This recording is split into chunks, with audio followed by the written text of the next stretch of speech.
Bonjour, bonsoir à toutes et tous, c'est Alsker, on se retrouve aujourd'hui pour l'épisode 78 de Parlons Constitution. On continue sur la révision constitutionnelle, c'est même le dernier épisode sur la révision constitutionnelle. On va se poser la question aujourd'hui, doit-il exister des parties de la Constitution qui seraient non révisables?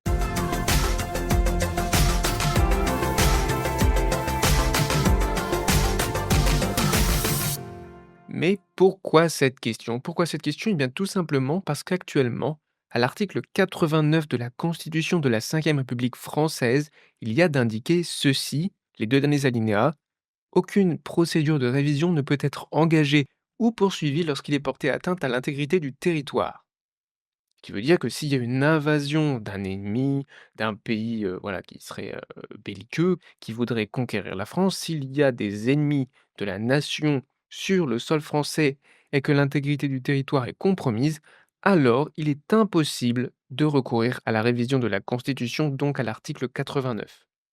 L'alinéa d'après parle d'autre chose. Il ne parle pas de ce cas précis d'atteinte à l'intégrité du territoire. Non, il parle d'autre chose et quelque chose qui nous intéressera plus aujourd'hui, en tout cas plus par rapport au titre de l'épisode, c'est cet alinéa qui nous dit: «La forme républicaine du gouvernement ne peut faire l'objet d'une révision».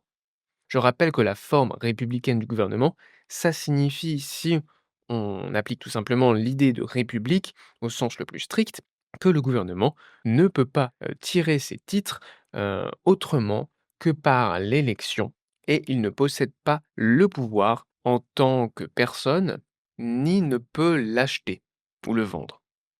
Ce n'est que par l'élection, ils sont représentants de la nation. En tout cas, ils détiennent le pouvoir par élection et non par hérédité ou par cession ou vente ou ce genre de choses, vous voyez? La forme républicaine, c'est l'élection des gouvernants. Et cet alinéa-là est significatif également par rapport à l'histoire française, puisque c'est un alinéa qui va contre la monarchie. Bon, maintenant qu'on a dit tout ça, on va pouvoir passer au vif du sujet avec une première partie. Donc, peut-on empêcher la révision de certaines parties de la Constitution? D'abord, avant de voir si on doit voir si on peut. Est-ce qu'on peut le faire? Ce qui est inscrit dans le dernier alinéa de l'article 89, en réalité, ce dernier alinéa, il peut être révisé ou supprimé par la procédure de l'article 89 par une révision de la Constitution. Donc, si l'article 89 peut être révisé, y compris son dernier alinéa, alors c'est une fausse protection.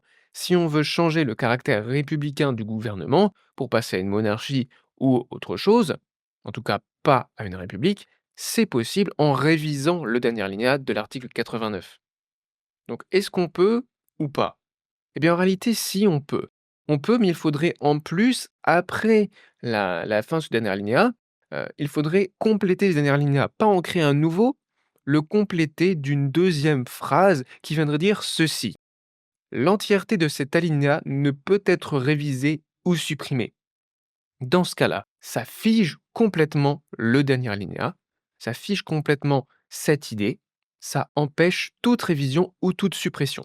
Bon là, vous pourriez me dire: «Oui, mais du coup, il suffit de réviser cette partie-là qui dit que l'entièreté de cet alinéa ne peut être révisée ou supprimée». Non, c'est pas possible.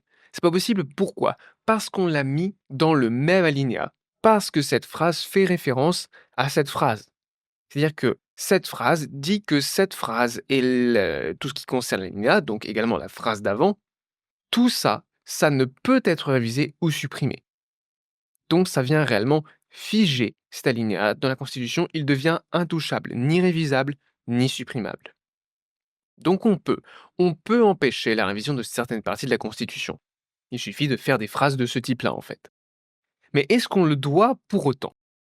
Eh bien, pour moi, il ne faut surtout pas empêcher la révision de certaines parties de la Constitution.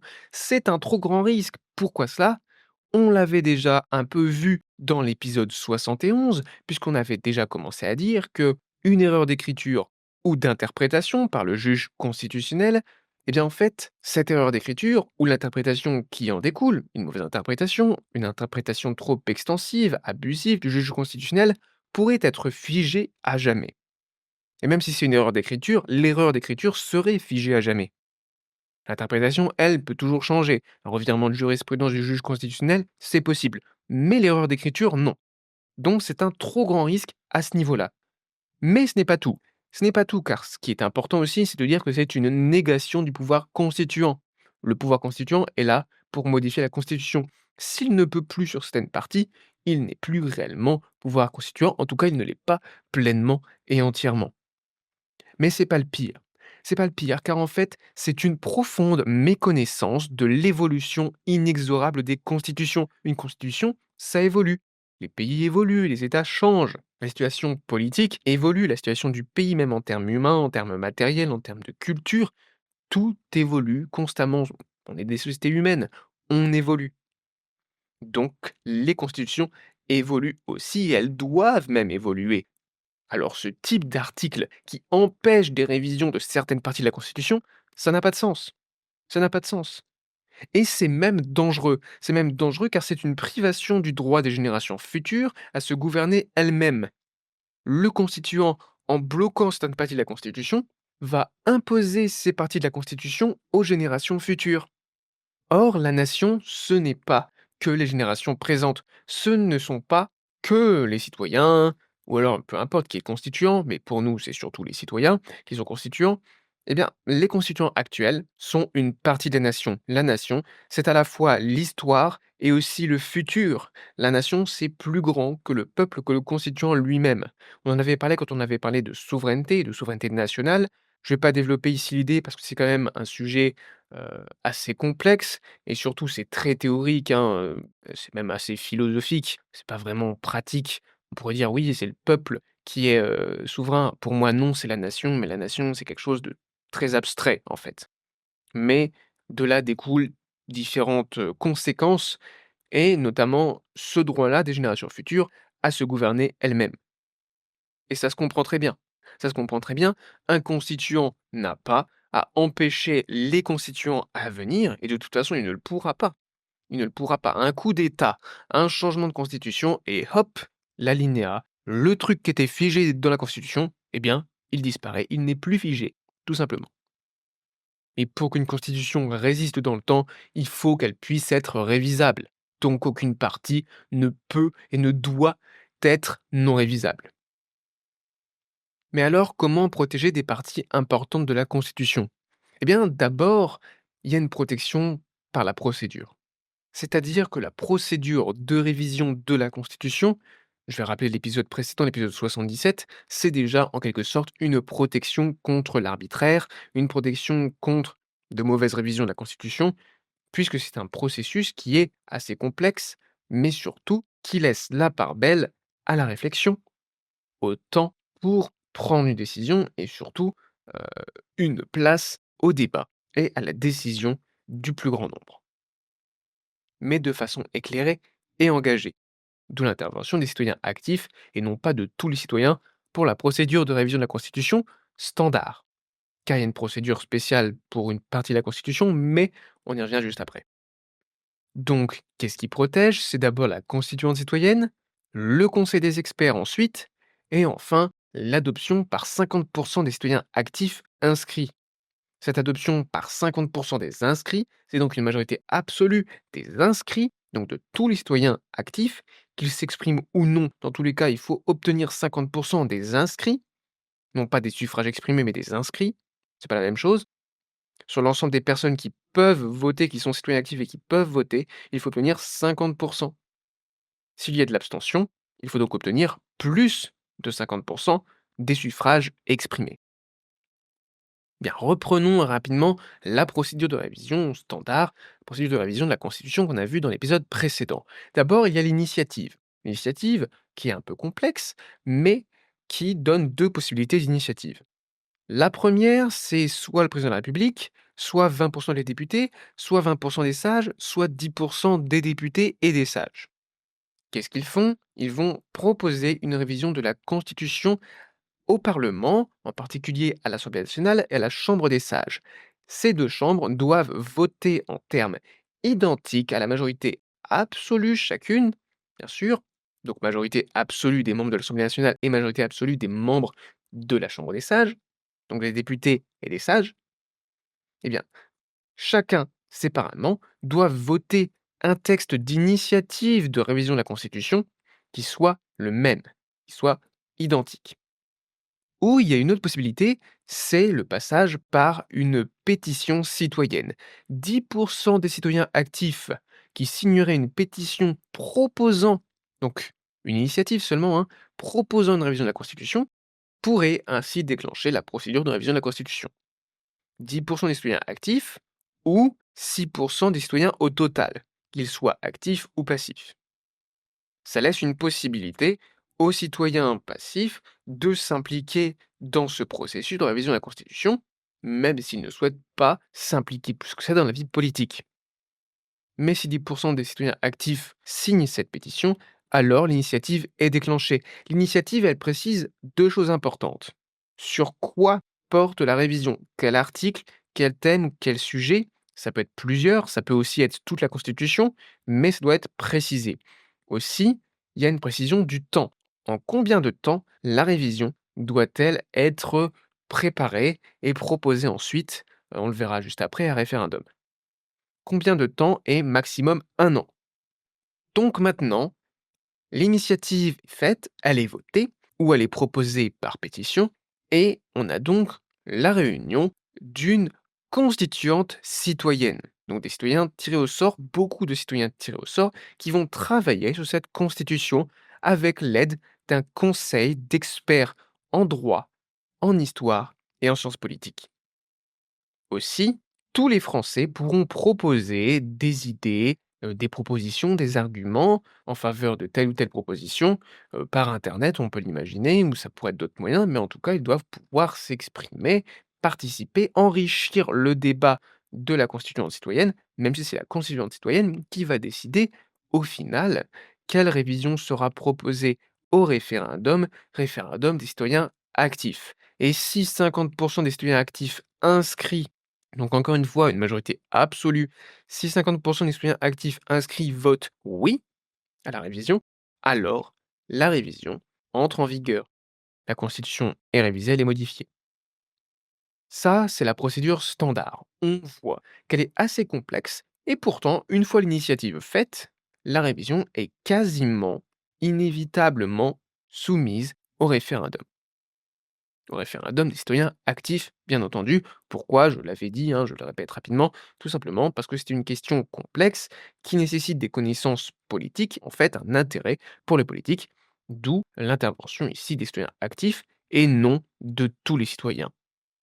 Pour ceux qui découvrent, Parlons Constitution, qui découvrent cette série, politique, philosophique, sur la Constitution, je vous invite à aller voir les épisodes sur la citoyenneté, donc plutôt vers le début de la série, je ne sais plus exactement quel épisode, mais vous pouvez aller voir et vous trouverez des informations directement sur, cette distinction entre citoyen passif et citoyen actif, qui est quelque chose quand même d'important dans cette série.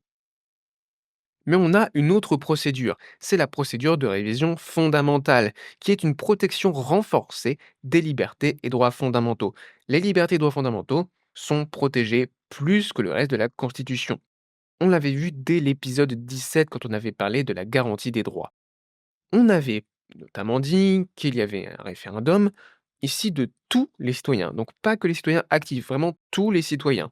Parce que les libertés et droits fondamentaux, ça concerne tout le monde, ça protège tout le monde. Donc, tout le monde doit avoir son mot à dire. Aussi, la révision ne peut porter que sur un certain nombre d'articles. Il doit y avoir une limite maximale du nombre d'articles soumis au référendum pour en fait éviter que le débat soit complètement brouillé par une modification trop importante du nombre d'articles. Il faut qu'on puisse réfléchir et débattre des différents articles. Et surtout, ce qui protège les libertés et droits fondamentaux, c'est une majorité qualifiée, je ne sais plus exactement combien j'avais dit, 70 ou 75, mais ça reste, sujet à débat, hein, c'est pas figé, c'est pas marqué dans le marbre. On peut toujours en discuter, on peut en débattre. Moi, je propose à peu près 70-75 des inscrits qui doivent voter «oui». Et cette majorité qualifiée des inscrits empêche qu'un nombre important de citoyens majoritaire, plus de 50, décide d'inscrire des libertés ou de restreindre des libertés pour pouvoir, agir contre des minorités. Donc ce serait une tyrannie de la majorité. Ça, cette majorité qualifiée, ça l'empêche pas complètement. S'il y a une majorité très, très forte qui veut opprimer une minorité, c'est compliqué de l'arrêter par le droit, y compris par la Constitution, même avec une procédure aussi difficile, hein. C'est difficile de modifier la Constitution avec une majorité aussi importante qui est requise, mais dans tous les cas, s'il y a une majorité écrasante qui veut opprimer une minorité, c'est compliqué par le droit d'empêcher cette tyrannie de la majorité, mais cette majorité qualifiée protège quand même un minimum les droits, les libertés fondamentaux de, l'ensemble des citoyens, de l'ensemble des personnes qui vivraient, sous cet État et sous cette constitution. Bien, maintenant qu'on a vu tout ça, passons à la dernière question. C'est le premier alinéa dont j'ai parlé au tout début de l'épisode, donc l'avant-dernier de l'article 89. Et on a donc cette question: est-ce qu'il faut rendre la Constitution entière non révisable en situation de crise? D'abord, il faut comprendre pourquoi on aurait cette protection. À quoi servirait-elle? Eh bien, c'est pour éviter un basculement autoritaire sous une pression extérieure où il y a des circonstances particulières. Donc, est-ce qu'il faudrait une protection aussi drastique? Vous comprenez quand je dis drastique que pour moi, c'est non. Est-ce qu'on garde cet alinéa? Aucune procédure de révision ne peut être engagée ou poursuivie lorsqu'il est porté atteinte à l'intégrité du territoire. Eh bien, pour moi, tout simplement, non. Il faut supprimer cet alinéa. Pourquoi? Car la rigueur des procédures qu'on a vues juste avant, de révision, suffit à mon sens à rendre difficile une révision en situation de crise. Déjà parce que le processus est assez long. Entre l'initiative d'abord, puis le processus de préparation, de travail par la constituante citoyenne sur la proposition de révision qui va ensuite être soumise au référendum. Donc c'est une procédure en 3 étapes, chacune des étapes étant assez longue, de plusieurs mois on peut l'imaginer. C'est pourquoi je dis que les procédures de révision suffisent à rendre difficile une révision en situation de crise. Après, une crise peut durer plusieurs années. L'invasion du territoire peut durer plusieurs années. Ou une crise sanitaire, ou d'attaques terroristes récurrentes. Il y a plein de situations de crise possibles, imaginables, qui pourraient justifier une révision autoritaire de la Constitution. Je dis justifier dans le sens où ça pourrait entraîner, pas dans le sens où ce serait une bonne chose. Attention. Pour moi, de toute façon, un basculement autoritaire, c'est une mauvaise chose. Ça pourrait l'être, dans certains cas, pour protéger la nation, et c'est pourquoi je pense que s'il devait y avoir une révision constitutionnelle en situation de crise, ça pourrait être un moyen de protection de la nation elle-même. Ça pourrait permettre à la nation de se protéger en changeant des choses dans la Constitution qui lui permettent d'agir différemment politiquement, qui permettent aux acteurs de, par exemple, avoir plus de pouvoir, notamment sur l'armée, ou de simplifier des procédures pour mieux résister à une période de crise. Mais normalement, la Constitution est assez bien faite pour que, pour que ce soit pas nécessaire, pour que les situations de crise soient déjà prévues par la Constitution. Et j'ai essayé de le faire avec différentes procédures. Je rentre pas dans les détails, mais on a vu les états d'exception, donc état de guerre, état d'urgence. On a vu aussi, qu'est-ce qu'il pourrait se passer s'il y avait une invasion militaire, s'il y avait, une rupture dans le fonctionnement régulier des institutions. Eh bien, il pourrait y avoir une ce que j'ai appelé une dictature exceptionnelle. Une dictature, en fait, du gouvernement, mais sous contrôle à la fois du président de la République, du parlement et de la Cour constitutionnelle. Donc c'est quand même une dictature encadrée, mais qui permet de répondre plus efficacement, plus rapidement à une situation de crise. Bref, je rentre pas dans les détails, n'ayez pas peur du mot dictature ici. Le mot dictature ne veut pas forcément dire autoritaire, ni absence de contrôle. En tout cas, pas dans ma bouche et pas pour cette situation bien précise. Donc n'hésitez pas à aller voir les épisodes qui parlent de tout ça, état d'urgence, état de guerre et tout ce qui est situation de crise, pour avoir plus de détails. Bien, donc on a répondu à toutes ces questions. Je vais rappeler rapidement dans une conclusion tout ce qu'on a dit, les réponses aux questions. Première question: doit-on empêcher la révision de certaines parties de la Constitution? On a répondu très clairement que non. Non, car ce serait risquer de figer une erreur d'écriture ou d'interprétation. Ça serait aussi une négation du pouvoir constituant, une méconnaissance de l'évolution inexorable des constitutions et aussi la privation du droit des générations futures à se gouverner elles-mêmes.